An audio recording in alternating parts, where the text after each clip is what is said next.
Miško siuvėjai. Visas vasaras aš praleidžiu miške.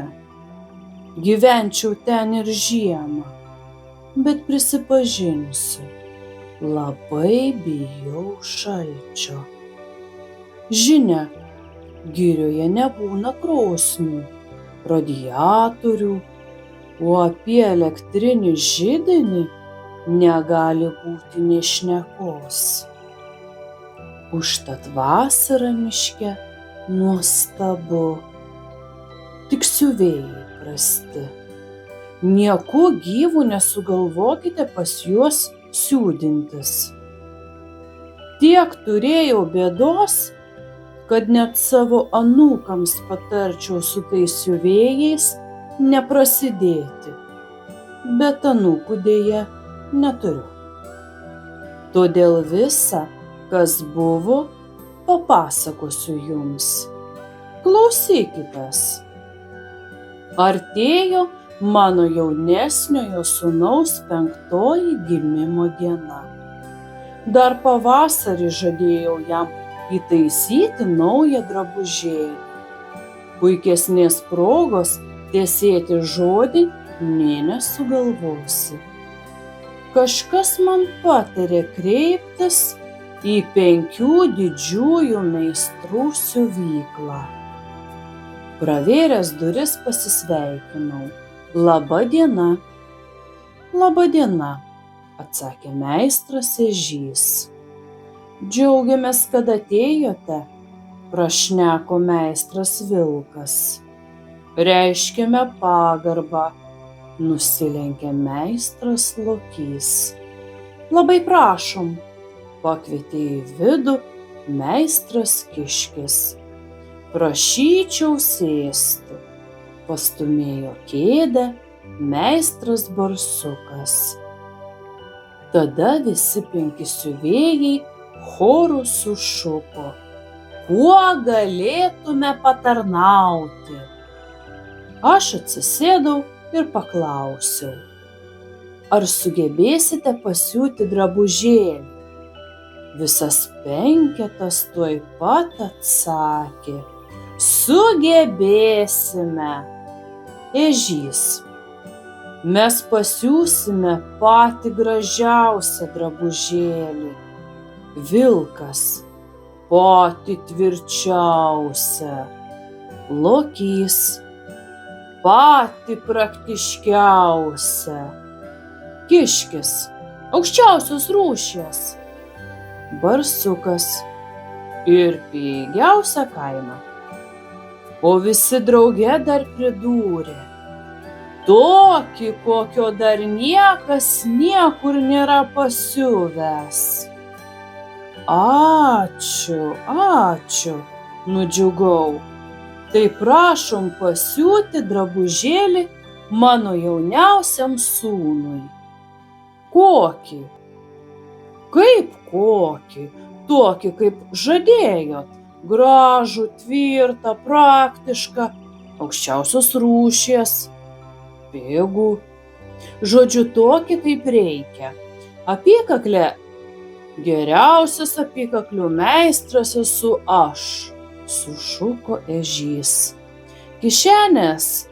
Geriausias kišenių meistras esu aš, sukaukė Vilkas.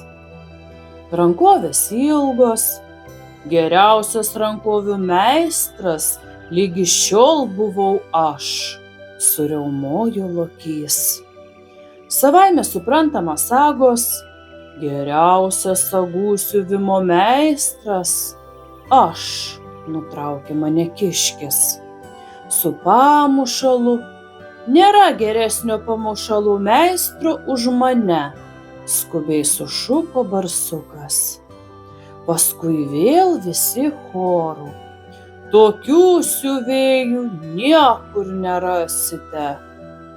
Išsirinkau medžiagą, pasakiau siuvėjams sūnaus ūgį, sutarėme kainą.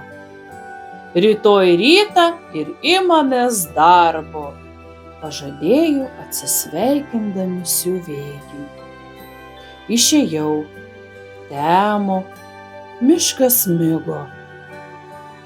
Grįžęs namo sudorojau gabalą pyrago su grybais, atsigėriau šilkmedžio uogų arbatos ir išsitiesiau minkštame samanų patale.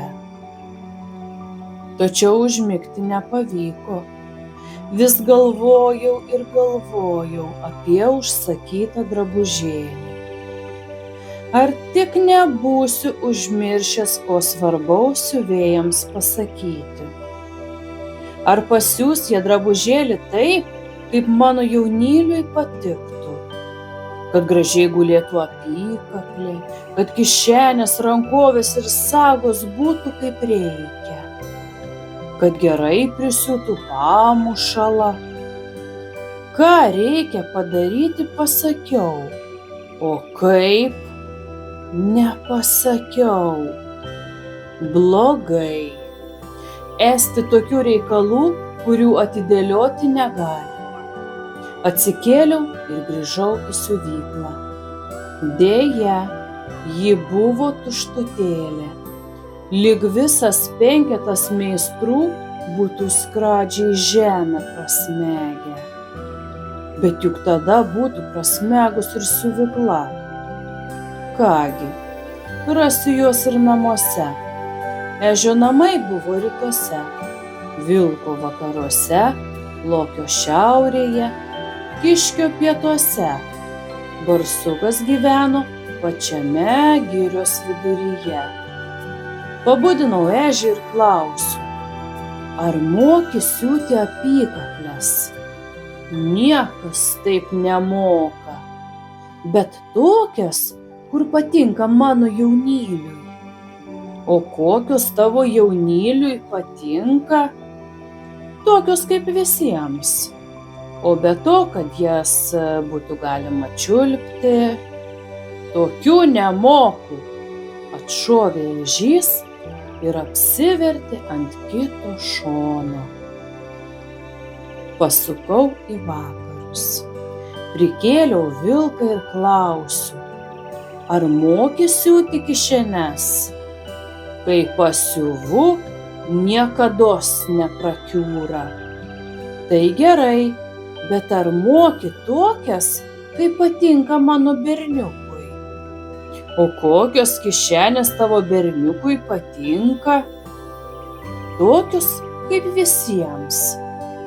Bet į jas turi tilpti kamštis, dėžutė nuo sūrio, 4 ritės nuo siūlų, vakaras akmenukai, valas, 2 blizgės kabliukai, dar po ranka negiliai, 3-4 obuoliai.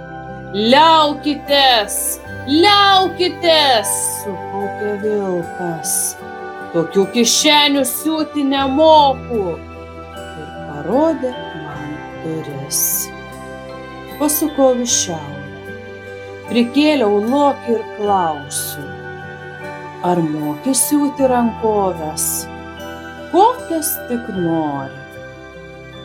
O tokias, kokios patinka mano sūnui.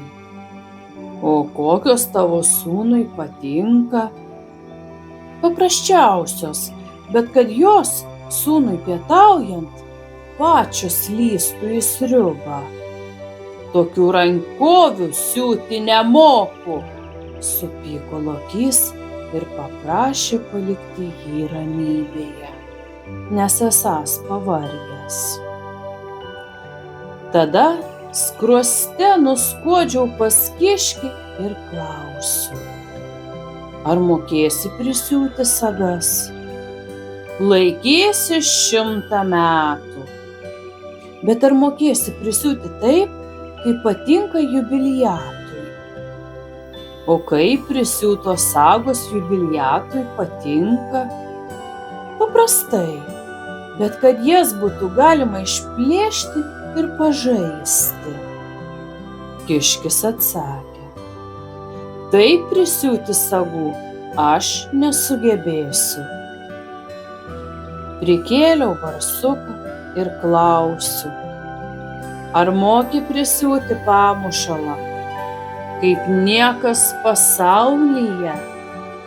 o taip, kad patiktų mano mažajam sūneliui.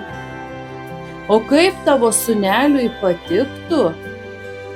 Paprastai, bet pamušalą reikia prisiūti taip, kad berniukas galėtų nusivalyti jį pro šaluotas, purvinas ar limpančias nuo uogienės rankas.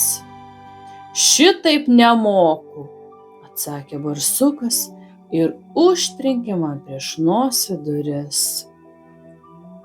Įsiutęs grįžau namo ir parašiau siuvėjams tokį laiškelį. Užsakymą atsiimu. Sūnui drabužėlio pas jus nesiūdinsiu, nes esate ne siuvėjai, o paprasčiausi pagyrų puodai, be pagarbos. Štai ir visa istorija, mieli vaikai. Štai kodėl mano jaunesnysis sūnus negavo gimtadieniui naujo drabužėlio. Gaila. Gaila, nes vasara miške iš tikrųjų neapsakytai malonu. Tik siuvėjai niekam tikę, net visai blogi. Nepatariu pas juos siūdintis.